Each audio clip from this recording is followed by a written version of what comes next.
Assalamu alaikum warahmatullahi wabarakatuh. My name is Md Saad. My name is Yousuf and This is an compound microscope. We, we use to see the microorganisms. The parts are this is an eyepiece, this is an fine and core adjustment. This is a place where we keep the slide. This is the mirror to adjust the light. The light falls on it so we can see the clearly. Thank you.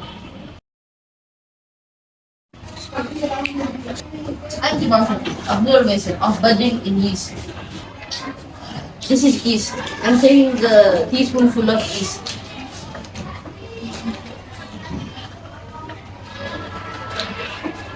Now I'm adding lukewarm water.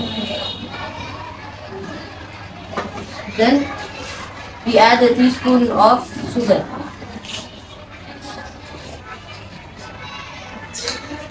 You know why I added the sugar? To feed the yeast with sugar. Now we'll mix it up and then we keep it in a warm place for 5 to 10 minutes.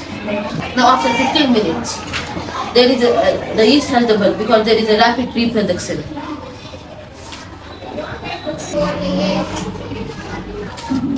Now with the help of a dropper, we'll add 2 drops on a cleaning slip. Then on the slide. Now I will add a cover slip to cover it. Place the slip on a microscope. Now I have placed the slide on the stage of a microscope. Now it is visible that the reproduction of yeast is by the budding method. Thank you.